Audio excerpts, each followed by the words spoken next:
یہ آسان کام نہیں ہے سر، اور رسک تو بہت زیادہ ہے۔ مجھے یقین ہے کہ آپ نے اس بارے میں سوچ لیا ہوگا۔ شہزادہ امین 30 برس کی عمر کا ایک عام سا نوجوان تھا۔ کام مشکل سے زیادہ ٹیکنیکل ہے اور رازداری کا متقاضی بھی، اسی لیے میں نے تمہارا انتخاب کیا ہے۔ اسد مسکرا دیا۔ تمہیں بڑی جیل سے ایک مخصوص تاریخ کا کیمرہ ریکارڈ نکال کر لانا ہے۔ میری سمجھ میں یہ نہیں آ رہا کہ آپ تو وہ کوریج سرکاری طور پر بھی حاصل کر سکتے ہیں، پھر اسے اس انداز میں کیوں لینا چاہتے ہیں؟ شہزاد، تمہیں ہر بات کو سمجھنے کی ضرورت نہیں ہے۔ تم یہ کام کر سکتے ہو یا نہیں؟ سوال صرف یہ ہے، اسد نے خشک لہجے میں پوچھا۔ میں ضرور کروں گا۔ ٹھیک ہے۔ اگلے ہی روز کوریج اسد کے سامنے تھی۔ یہ ہیں ہمارے حفاظتی انتظامات۔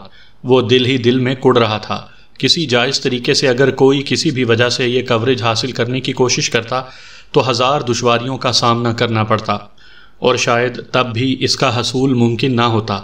کوریج میں اس کی ہدایت کے مطابق کھانے کا ٹرک اور کھانا نکالنے کے مراحل دیکھے جا سکتے تھے۔ نعمان کے ٹرک سے کھانا اتارا جا رہا تھا، اس کی نمبر پلیٹ پر بھی فوکس تھا۔ سب کچھ عام معمول کے مطابق تھا۔ کوریج دیکھنے کے بعد اسد نے گہری سانس لی۔ اس میں تو ایسا کچھ خاص نہیں ہے، شہزاد بولا۔ ہاں، مگر اس میں نعمان کا ٹرک موجود ہے۔ مجھے یہ معلوم ہے کہ بڑی جیل جانے اور آنے والی سڑک پر دونوں اطراف ہائی ریزولوشن کیمرے احتیاطی تدبیر کے طور پر لگائے گئے ہیں اور ان کا ریکارڈ 1 ماہ تک تلف نہیں کیا جاتا۔ کیا تم اس سڑک پر موجود کیمروں کے ریکارڈ تک پہنچ سکتے ہو؟ یہ سب گزشتہ سال کیا گیا ہے اور سب کچھ کمپیوٹرائزڈ ہے۔ اگر تم محکمے کی ویب سائٹ کے انتظامی حصے میں داخل ہو جاؤ تو ریکارڈ مل جائے گا۔ ایک حکومتی ادارے کی ویب سائٹ میں گھس کر ریکارڈ نکالنے کا مطلب جانتے ہیں آپ؟ شہزاد نے پوچھا۔ وہاں یقیناً کوئی سافٹ ویئر ہوگا جو اس ہیکنگ کا پتہ لگا سکے گا۔ انسانوں سے معاملہ کرنا آسان ہوتا ہے کیونکہ وہ آپ کا ہتھیار بن جاتے ہیں۔ ہمیں یہ کام کسی بھی طریقے سے کرنا ہے۔ آپ دیکھنا کیا چاہتے ہیں؟ شہزاد نے پوچھا۔ اس ٹرک کو جیل تک آتا ہوا اور اگر راستے میں یہ کہیں رکا ہو تو اس کی تفصیل۔ اوکے، میں کوشش کرتا ہوں۔ شہزاد نے اپنا کام کر دکھایا تھا۔ نعمان کے ٹرک کی کوریج اب اسد کے سامنے تھی۔ بڑی جیل کی جانب مڑنے والی 2 میل کی سڑک قدرے غیر آباد تھی۔ نعمان کا ٹرک درمیان تک پہنچ کر رک گیا۔ اسد دلچسپی سے دیکھ رہا تھا۔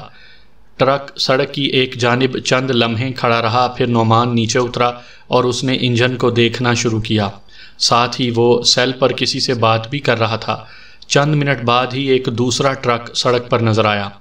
ٹرک نعمان کے ٹرک کے قریب آ کر رک گیا۔ کسی آٹومیٹک سسٹم کے تحت ٹرک کا پچھلا حصہ خود بخود کھل گیا، جس کے بعد نعمان نے اپنے ٹرک میں موجود سامان اتارنا شروع کر دیا۔ کچھ ہی دیر بعد دونوں ٹرکوں میں موجود سامان میں ادلا بدلی مکمل ہو گئی۔ دوسرے ٹرک کو اس زاویے سے کھڑا کیا گیا تھا کہ ڈرائیور کو کیمرے میں نہیں دیکھا جا سکتا تھا۔ کام مکمل ہونے کے بعد ڈرائیور سے منسلک نشست سے کسی نے نعمان کو بلایا تھا۔ اس شخص نے جھک کر نعمان سے کچھ کہا تھا۔ اس کا چہرہ اب بھی نظر نہیں آ رہا تھا، مگر اس کے لمبے سیاہ بال یہ واضح کر رہے تھے کہ وہ کوئی مرد نہیں عورت تھی۔ یہاں زوم کرو، اس نے زور سے کہا۔ شہزاد نے اس منظر کو مزید واضح کر کے دکھا دیا۔ اوکے، اس ٹرک کا نمبر بھی نوٹ کرو، اس نے کچھ سوچتے ہوئے کہا۔ کچھ دیر بعد وہ اپنے فلیٹ کی طرف واپس جا رہا تھا۔ اس کی ٹانگ میں بھی قدرے درد تھا۔ اس کا ذہن سوالات سے بھرا ہوا تھا۔ وہ عورت کون تھی؟ اس کا جیل والی واردات سے کیا تعلق ہو سکتا تھا؟ وہ جانتا تھا کہ اب اس کیس میں مداخلت اس کی نوکری کھا سکتی تھی، مگر وہ اسد تھا، جبکہ اسے اس کیس میں بہت کچھ غلط نظر آ چکا تھا۔ اسے چھوڑنا اب ممکن نہیں تھا۔ وہ جانتا تھا کہ اسے کیا کرنا ہے۔ اسے یہ کیس حل کرنا تھا۔ یہی طریقہ اسے ترقی اور عزت دلا سکتا ہے۔ اسے خود کو ثابت کرنا تھا۔ تیمور اس وقت انسپکٹر شمس الدین کے سامنے بیٹھا ہوا تھا۔ وہ ادھیڑ عمر کا دبلا پتلا شخص تھا جس کے سر کے سارے بال سفید تھے۔ ماتھے پر مستقل شکن موجود تھی۔ وہ ہمدردی بھری نگاہوں سے تیمور کی طرف دیکھ رہا تھا۔ اب تک کی تفتیش سے جو کچھ سامنے آیا ہے اس سے یہی اندازہ ہو رہا ہے کہ یہ دہشت گردی کی واردات نہیں ہے۔ ہمیں وہاں کسی قسم کے بم وغیرہ کے اثرات یا بقایا جات نہیں ملے۔ ماہرین کے مطابق مارٹ کے نیچے موجود گیس لائن میں کہیں سوراخ وغیرہ ہوئے اور پھر آخر کار وہ پھٹ گئی۔ جس سے اسٹور میں موجود بوائلر پھٹا اور دھماکہ ہو گیا۔ آپ کو یقین ہے کہ یہ صرف ایک حادثہ تھا؟ تیمور نے بامشکل پوچھا۔ ہمیں وہاں سے کسی بھی قسم کے بارود کے ٹکڑے یا اثرات نہیں ملے ہیں۔ ہمیں آپ کا بیان بھی لینا ہے، کیا آپ اس وقت بیان دے سکتے ہیں؟ تیمور کی پسلیوں میں شدید درد ہو رہا تھا۔ تکلیف اتنی شدید تھی کہ سانس لینا بھی دوبھر ہو رہا تھا۔ میں نے بک سٹور جانے کے لیے کار ریورس ہی کی تھی کہ اچانک دھماکہ ہوا اور میری کار الٹ گئی۔ جیسے ہی میں باہر نکل پایا، نینا اور پریسا کو ڈھونڈنے سٹور میں گھس گیا تھا۔ مگر ہاں، ایک بات عجیب یہ تھی کہ دھماکے سے چند لمحہ قبل میں نے سٹور سے ایک شخص کو بھاگتے دیکھا تھا۔ اس کے چہرے پر سخت بدحواسی تھی۔ کیا آپ کو اس کا حلیہ وغیرہ یاد ہے؟ ہاں، اس کی قمیض سفید رنگ کی تھی، بلو جینز پہنے ہوئے تھا، اس کے لمبے سیاہ بال تھے اور اس کی عمر 25 سال کے ارد گرد تھی۔ اوکے، ہو سکتا ہے کہ اس کی باڈی بھی ہمیں ملی ہو۔ میں اس معاملے کو دیکھوں گا۔ آپ کو کوئی اور بات یاد آئے تو پلیز ہمیں بتائیے گا۔ تیمور نے سر ہلایا اور نشست سے کھڑا ہو گیا۔ کیا آپ کو یقین ہے کہ یہ صرف ایک حادثہ تھا؟ میرا مطلب ہے کہ صرف پرانی گیس لائن پھٹنے کی وجہ سے بہت سارے لوگ اپنی جانیں کھو بیٹھے ہیں۔ میں اس معاملے کی چھان بین میں آخری حد تک جاؤں گا، مگر جو کچھ سامنے آ رہا ہے اس سے تو یہی نتیجہ نکلتا ہے۔ تیمور نے سر ہلایا اور کمرے سے باہر نکلتا چلا گیا۔ اس کی آنکھوں کے سامنے دھواں سا چھا رہا ہے۔ کاش وہ اس روز ان دونوں کے ساتھ سٹور میں چلا گیا ہوتا۔ کاش وہ لوگ شاپنگ کرنے جاتے ہی نہ۔ کاش اس کی آنکھوں سے آنسو بہہ رہے تھے۔ سامعین کرام، آپ سن رہے ہیں ایک دلچسپ اردو کہانی جس کا نام ہے راہ گم کردہ۔ یہ اس سلسلے کی قسط نمبر 3 ہے۔ مجھے امید ہے آپ کو میری یہ کاوش پسند آ رہی ہوگی۔ ایک مسلسل تیز آواز کسی ہتھوڑے کے مانند اس کی سماعت میں سوراخ کر رہی تھی۔ اس نے سر جھٹک کر اسے پیچھا چھڑانا چاہا مگر ممکن نہ ہو سکا۔ بالآخر وہ ایک جھٹکے سے اٹھ بیٹھا۔ سائیڈ ٹیبل پر رکھا اس کا فون مسلسل بج رہا تھا۔ اس نے منہ بنا کر ایک نظر گھڑی پر ڈالی۔ صبح کے 10 بج رہے تھے۔ بالآخر اس نے فون ریسیو کر لیا۔ اسد، میں سعدیہ سلیم بول رہی ہوں۔ پہچانا تم نے؟ ایک قدرے جانی پہچانی آواز نے اس کی سماعت کو چھوا۔ سعدیہ؟ ہاں، تم تو فرینسک میں تھیں۔ سعدیہ کرمنالوجی میں اس کی کلاس فیلو رہی تھی، پھر وہ مزید تعلیم حاصل کرنے ملک سے باہر چلی گئی تھی۔ درمیان میں 2-4 بار ان کا رابطہ ہوا تھا۔ کیسی ہو؟ کیا حال ہے؟ کیا کر رہی ہو؟ میں نے فون کیا ہے تو ساری تفصیلات یاد آ گئی ہیں جناب کو، ورنہ تو کوئی خبر ہی نہیں تھی، وہ بولی۔ میرے پاس تمہارا نمبر نہیں تھا، تمہاری برانچ سے لیا ہے۔ معلوم ہوا کہ تم بڑی جیل والے سانحے پر کام کر رہے ہو۔ کر رہا تھا، فی الحال سسپینڈ کر دیا گیا ہوں، وہ جمائی لے کر بولا۔ یہ بھی معلوم ہوا اور اسی سے اندازہ ہوا کہ تم ذرا بھی نہیں بدلے ہو، اور اسی لیے میں نے تمہیں کال کی ہے۔ اسد، میں اس وقت نیشنل فرانسک کو دیکھ رہی ہوں۔ واو، اس کیس کی تمام فرانسک تفتیش ہمارے پاس ہی ہے۔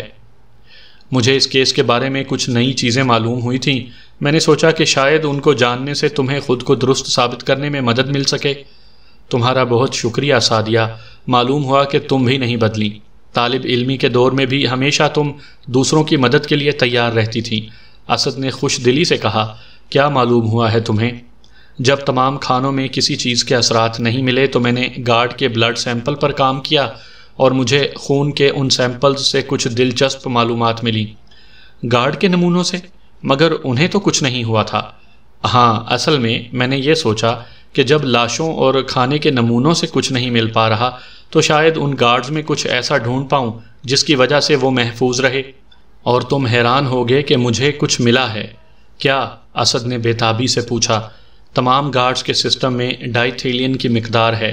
یہ دوا امیون سسٹم یعنی قوت مدافعت میں بہت اضافہ کرتی ہے۔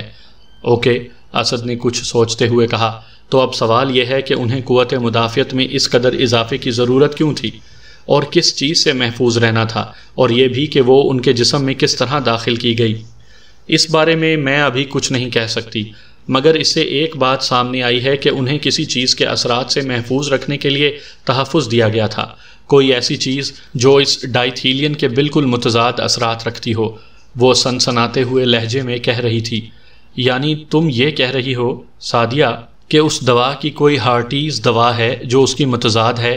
اگر اچھی دوا قوت مدافعت کو مضبوط کرتی ہے تو اس کی الٹ دوا اسے لمحے بھر میں برباد کر سکتی ہے، اور کھانے میں یا کسی اور طرح جس چیز نے قیدیوں کو موت کا تحفہ دیا، گارڈز اس سے محفوظ رہے، اس کی وجہ وہی دوا بنی ہو۔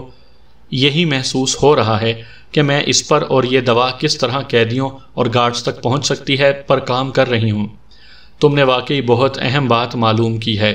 کیا تم میرے لیے ایک کام اور کر سکتی ہو؟ میں یہ چاہتا ہوں کہ تم فی الحال اس کا ذکر ڈپارٹمنٹ میں نہ کرو۔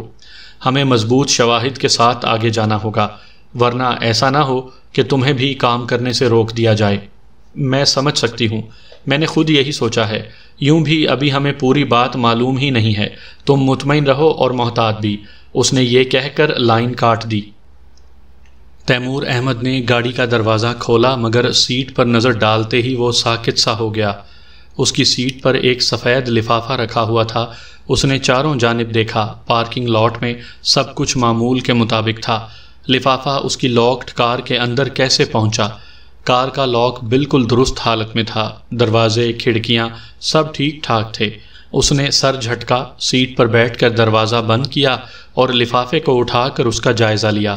لفافہ اچھے قیمتی کاغذ سے تیار کیا گیا تھا۔ اس کے دائیں جانب ابھرے ہوئے امبوز میں انگریزی میں MM لکھا ہوا تھا۔ یہ MM کیا ہو سکتا ہے؟ بالآخر اس نے لفافہ کھولا۔ اس کے اندر ایک طے کیا ہوا کاغذ موجود تھا۔ تیمور نے اسے کھولا۔ کاغذ کے عین درمیان بڑے بڑے حروف میں 4 الفاظ لکھے ہوئے تھے، یہ حادثہ نہیں تھا۔ وہ پھٹی پھٹی نظروں سے اسے دیکھ رہا تھا۔ کیا کوئی اسے یہ بتانا چاہ رہا تھا کہ وہ دھماکہ حادثہ نہیں تھا؟ وہ کوئی سوچا سمجھا منصوبہ تھا، ایک حملہ تھا۔ اس نے کاغذ کو مٹھی میں بھینچ لیا۔ پہلے اس نے سوچا کہ اسے یہ کاغذ انسپیکٹر کو دکھانا چاہیے، پھر دوسری سوچ نے پہلی کو فی الحال مسترد کر دیا۔ اس وقت وہ صرف قبرستان جانا چاہتا تھا، نینا اور پریسا کے پاس، باقی سب وہ بعد میں دیکھنے والا تھا۔ اسد کو شہزادہ امین کی کال کا انتظار تھا۔ بالآخر اس نے خود ہی اس سے رابطہ کرنے کی ٹھانی۔ کچھ مزید معلوم ہوا؟ دوسری ٹرک کی منزل کیا تھی؟ اگر تم ان روڈ کیمرہ کوریج کا ریکارڈ ہیک کر سکتے ہو تو یہ جاننا مشکل نہیں ہونا چاہیے۔ بالکل سر، ابھی کچھ ہی دیر پہلے بہت کام کی بات معلوم ہوئی ہے۔ میں آپ کو کال کرنے ہی والا تھا مگر کارڈ ختم ہو گیا تھا۔ تمہیں خرچہ مل جائے گا، خبر کیا ہے؟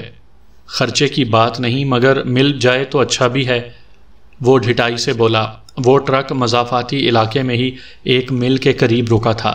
میں آپ کو اس جگہ کا پتہ واٹس ایپ کر سکتا ہوں۔ ٹھیک ہے، کر دو، تمہارا خرچہ تمہیں مل جائے گا۔ کال کاٹنے کے بعد وہ سیل کو اس وقت تک گھورتا رہا جب تک بیپ کی آواز نے میسج آ جانے کی اطلاع نہ دی۔ میسج ہاتھ میں آتے ہی وہ تیر کی مانند باہر نکلا تھا۔ اس کا سروس ریوالور اس کی جیب میں تھا۔ 1 گھنٹے میں وہ بتائی گئی جگہ پر موجود تھا۔ یہ ایک خاصی ویران جگہ تھی۔ وہ کارخانہ جس کے عقب میں وہ ٹرک رکا تھا، وہاں بھی کسی انسان کے آثار نظر نہیں آ رہے تھے۔ اسد نے جیب سے موبائل نکال کر ارد گرد کی کچھ تصاویر بنائیں۔ وہ چند قدم آگے بڑھا تھا کہ اس کے پیر کے نیچے کچھ چبھا۔ اس نے جھک کر نیچے دیکھا، وہ کسی فائل کا ٹکڑا تھا۔ اس نے اسے اٹھا کر اس کا جائزہ لیا اور پھر جیب میں ڈال دیا۔ یکدم اس کی چھٹی حس نے الارم بجایا۔ وہ تیزی سے مڑا مگر اس کے عقب میں کچھ نہیں تھا۔ اس نے آگے جانے کے لیے قدم آگے بڑھایا ہی تھا کہ اس کے سر پر کسی وزنی چیز کا وار لگا۔ اس کی آنکھوں کے آگے اندھیرا چھا گیا اور لڑکھڑا کر زمین پر گر پڑا۔ ریوالور اس کے ہاتھ سے نکل گیا تھا۔ زمین پر گرنے کے بعد اس نے اندھوں کی طرح ٹٹول کر پسٹل تلاش کرنے کی کوشش کی۔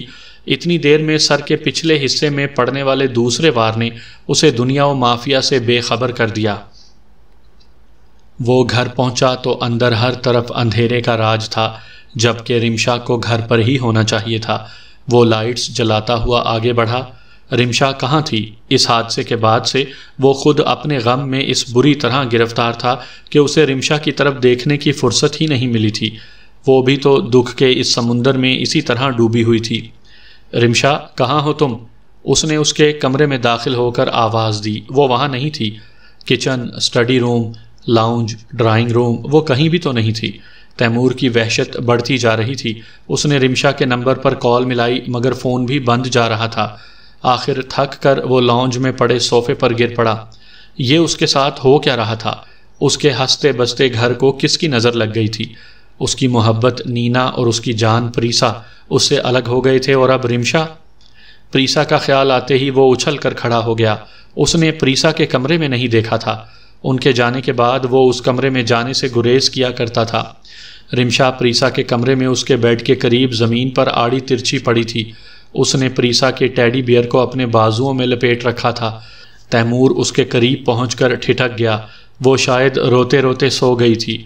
گالوں پر آنسوؤں کے نشان اب بھی نمایاں تھے۔ تیمور اس کے قریب بیٹھ گیا۔ وہ اپنی اس ذمہ داری سے کیسے بے پرواہ ہو گیا تھا۔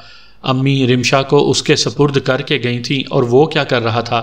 اس نے رمشا کے سر پر ہاتھ رکھا۔ بھائی، رمشا نے ایک لمحے بعد ہی آنکھیں کھول دیں۔ سب ختم ہو گیا۔ نہیں، وہ دونوں چلی گئی ہیں، لیکن ہمارے دل میں تو ہمیشہ رہیں گی، وہ بولا۔ مجھے بھی ان کے پاس جانا ہے بھائی۔ میں نے آج بہت سوچا، یہ گولیاں بھی نکالیں، مگر پھر آپ کے خیال نے روک لیا، وہ سادگی سے کہہ رہی تھی۔ اس کے الفاظ نے تیمور کو لمحہ بھر کے لیے ساکت کر دیا۔ نہیں رمشا، ایسا کبھی سوچنا بھی نہ، یہ گناہ ہے۔ میرے بچے، کیا تمہیں بھائی سے محبت نہیں ہے؟ اور اگر ایسا کیا تو پریسا اور نینا بھی خوش نہیں ہوں گی، وہ اسے سمجھاتے ہوئے بولا۔ تو مجھ سے وعدہ کرو کہ اب تم ایسا کبھی نہیں سوچو گی۔ جواب میں وہ خاموش سی اسے دیکھتی رہی۔ چلو اٹھو، منہ ہاتھ دھو کر آؤ، میں پیزا آرڈر کر رہا ہوں۔ بھائی بھوک نہیں، وہ اٹھتے ہوئے بولی۔ تب بھی کھانا ہوگا، اس نے فیصلہ کن لہجے میں کہا، اور کمرے سے باہر نکل گیا۔ اس رات اس نے بہت سوچا اور اس نتیجے پر پہنچا کہ اسے اور رمشا کو اپنا اپنا کام شروع کر دینا چاہیے۔ دل کے زخم کو اب کبھی نہیں بھرنا تھا، مگر معمولات اور مصروفیات کا مرہم اسے کچھ مندمل ضرور کر سکتا تھا۔ اسد کا سر گویا پھٹا جا رہا تھا۔ اس نے بمشکل آنکھیں کھولیں، مگر اندھیرا اب بھی اس کی آنکھوں کے سامنے تھا۔ اس نے آنکھیں بند کر کے دوبارہ کھولیں، پھر اپنا ہاتھ اپنی ہی آنکھوں کے سامنے لہرایا، مگر وہ کچھ بھی دیکھ نہیں پا رہا تھا۔ کیا وہ اندھا ہو گیا ہے؟ اس نے سوچا۔ پھر اس نے اٹھنے کا فیصلہ کیا اور چکراتے ہوئے سر کے ساتھ بمشکل کھڑا ہوا۔ وہ احتیاط سے ٹٹول ٹٹول کر آگے بڑھ رہا تھا۔ اس کی یہ احتیاط ہی اس کے کام آئی۔ چند قدموں کے بعد زمین گویا ختم ہو رہی تھی۔ وہ تیزی سے پیچھے ہٹا اور زمین پر بیٹھ کر ہاتھوں سے اندازہ کر کے آگے کھسکنے لگا۔ چاروں جانب کہیں کوئی دیوار نہیں تھی۔ ہر جگہ چند قدموں کے بعد خلا سا آ جاتا تھا، جیسے وہ کسی بڑی سی پلیٹ میں بیٹھا ہو۔ وہ کہاں تھا؟ یہ کون سی جگہ تھی؟ اسے یہاں کیوں لایا گیا تھا اور زندہ کیوں رکھا گیا تھا؟ اور کیا وہ واقعی اندھا ہو گیا تھا؟ سوالات اس کے ذہن میں چکرا رہے تھے۔ اچانک ٹک کی ہلکی سی آواز نے اس کی سماعت کو چھوا اور پھر کمرہ بالکل روشن ہو گیا۔ اچانک روشنی کے جھماکے نے اسے آنکھیں بند کر لینے پر مجبور کر دیا، مگر اس کے ساتھ اس کے اندر اطمینان کا گہرا احساس جاگا تھا۔ وہ دیکھ سکتا تھا۔ ایک لمحے کے بعد اس نے آنکھیں کھولی، آنکھوں پر ہاتھ کا چھجا سا بنا کر ارد گرد کا جائزہ لیا۔ وہ واقعی ایک گول سی جگہ پر تھا، مگر وہ زیادہ اونچی جگہ نہیں تھی۔ اس گول سی جگہ کے چاروں جانب اسٹیل کا فرش موجود تھا۔ اسد نے گولے سے نیچے قدم رکھنا چاہا، مگر ایک زوردار جھٹکے نے اسے واپس پلٹنے پر مجبور کر دیا۔ اس گول پناہ گاہ کے چاروں جانب گویا کرنٹ دوڑ رہا تھا۔ خوش آمدید ایس پی اسد خان، ایک باروب اور بھاری آواز نے اسے چونکا دیا۔ تم کون ہو؟ میرا نام کیسے جانتے ہو؟ وہ بے اختیار بولا۔ اسد صاحب، آپ سے درخواست ہے کہ آپ صرف سنیں۔ آپ فی الحال یہاں ایک قیدی ہیں۔ اگر آپ نے فرار ہونے کی کوشش کی تو آپ کا عہدہ لاش میں بدل جائے گا۔ آواز ایک لمحے کو غائب ہوئی، پھر دوبارہ گونجنے لگی۔ یہ ہمارا میگنیٹک چیمبر ہے۔ اگر آپ نے فرار ہونے کی کوشش کی تو یہ میگنیٹک ریز آپ کو مار ڈالیں گی۔ کون ہو تم؟ جب تک پوچھا نہ جائے بات کرنے سے گریز کریں۔ یہ آپ کے لیے آخری وارننگ ہے۔ یہ یہاں کا قاعدہ ہے۔ خاموش رہیں، فرار کی کوشش نہ کریں، آپ محفوظ رہیں گے۔ آخر میں آپ کو ایک بار پھر خوش آمدید کہتا ہوں۔ ایم کی جانب سے خوش آمدید۔ اس کے ساتھ ہی خاموشی چھا گئی۔ اسد زمین پر دراز ہو گیا۔ بہرحال وہ صحیح جگہ تک پہنچ گیا تھا۔ بس اب اسے یہ جاننا تھا کہ ایم کیا ہے اور اس کا بڑی جیل کے قتل عام سے کیا تعلق ہے۔ وقت کا کام گزرنا ہے، خوشی سے یا تکلیف سے۔ خوبی یہی ہے کہ وقت اچھا ہو یا برا گزر ہی جاتا ہے۔ سپر مارٹ کے حادثے کو 2 ماہ گزر گئے تھے۔ پولیس اس کیس کو حادثہ قرار دے کر بند کر چکی تھی۔ میڈیا بھی نئے حادثوں کی کوریج میں گزشتہ کو بھول چکا تھا۔ صرف ان خاندانوں کے افراد کے لیے وہ سب اتنا ہی تکلیف دہ اور تازہ تھا۔ تیمور اور رمشا دکھ کی اس دیوار کے ساتھ جینا سیکھ رہے تھے۔ دونوں نے ہی خود کو بہت مصروف کر لیا تھا۔ اس شام بھی تیمور کافی دیر سے دفتر سے نکلا تھا۔ پارکنگ لاٹ میں اب اکا دکا گاڑیاں نظر آ رہی تھیں۔ اس کی توجہ سامنے سے گزرتی سیاہ لیکسس پر پڑی۔ اس گاڑی کو وہ کئی بار دیکھ چکا تھا۔ شاید اس کے مالک کا دفتر بھی اسی بلڈنگ میں ہوگا۔ اس نے کندھے اچکائے، اپنی کار کا دروازہ کھولا۔ بریف کیس کو اندر رکھنے کے لیے وہ جھکا تو پیسنجر سیٹ پر ایک لفافہ دیکھ کر ٹھٹک گیا۔ اس نے اندر بیٹھ کر لفافہ اٹھایا۔ اس کی توقع کے عین مطابق قیمتی کارڈ کے اس لفافے کے دائیں جانب ابھرے ہوئے ایمبوز میں انگریزی حروف MM کنندہ تھے۔ اس لفافے میں کوئی کاغذ رکھا ہوا محسوس نہیں ہو رہا تھا، اس کی جگہ کوئی سخت سی چیز تھی۔ تیمور نے لفافہ کھولا، اس میں ایک پلاسٹک کے کور میں ایک ڈسک موجود تھی۔ کور کے اوپر جو الفاظ لکھے تھے وہ تیمور کا دماغ اڑانے کے لیے کافی تھے۔ اس پر لکھا تھا سپر مارٹ فوٹیج۔ اس نے گاڑی سٹارٹ کی۔ وہ جلد از جلد گھر پہنچ کر یہ ڈسک دیکھنا چاہتا تھا۔ اس کے ہونٹ بھنچے ہوئے تھے، آنکھیں سکڑی ہوئی تھیں اور پیر ایکسیلیٹر پر دباؤ بڑھاتا جا رہا تھا۔